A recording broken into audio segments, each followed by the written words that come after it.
అందరికీ నమస్కారం.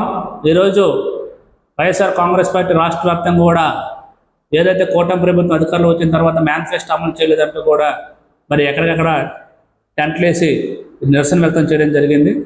మరి వైఎస్ఆర్ కాంగ్రెస్ పార్టీ అధినేత అయినటువంటి జగన్మోహన్ రెడ్డి గారికి కానీ లేకపోతే వైఎస్ఆర్ కాంగ్రెస్ పార్టీ కార్యకర్తల నాయకులకు కానీ మేము ఒకటే సమాధానం చెప్తున్నాం.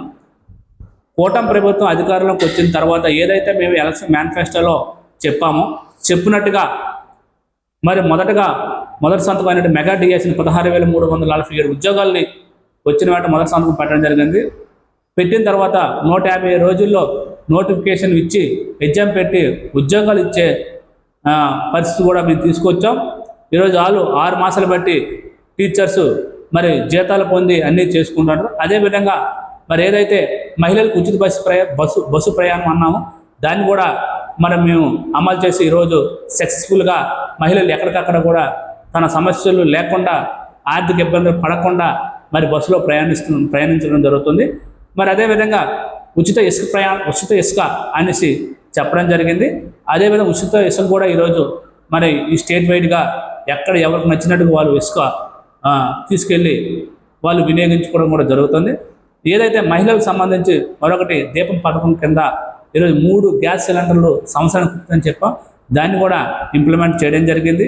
అదేవిధంగా తల్లికి వందనం కింద కుటుంబంలో ఎంతమంది ఉంటే అంతమంది పిల్లలకి ఈరోజు మరి ఏదైతే తల్లికి వందనం కింద 15,000 రూపాయలు చొప్పున మరి ఈరోజు వాళ్ళ తల్లి ఖాతాలో వేయడం జరిగింది.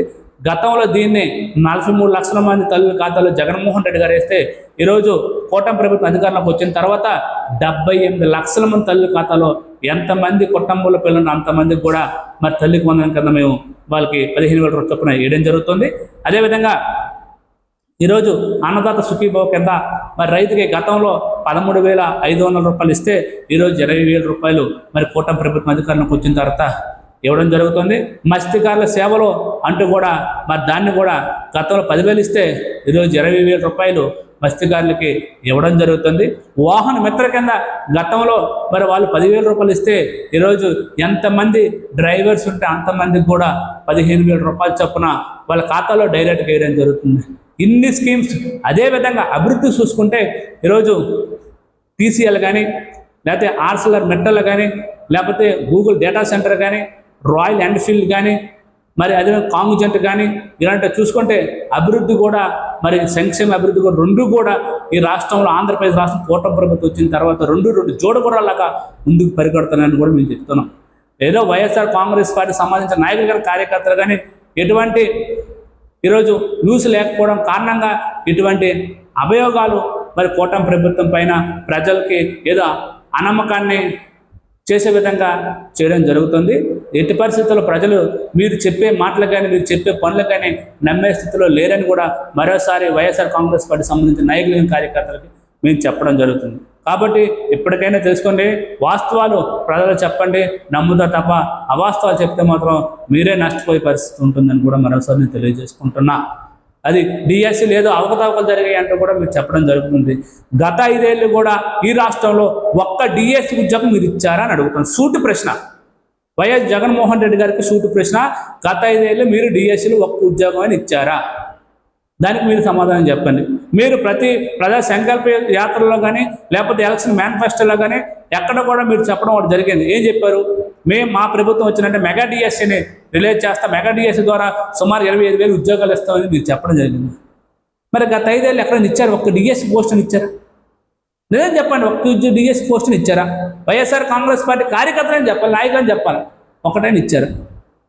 ఈరోజు డిఎస్సి అంత సంపూర్ణంగా, అంత హ్యాపీనెస్గా, అంత దృఢ సంకల్పంతో డిఎస్సిని ఈరోజు కూటమి ప్రభుత్వం నిర్వహిస్తే దాన్ని అవకతవకలు జరిగాయి అంటూ కూడా ఈరోజు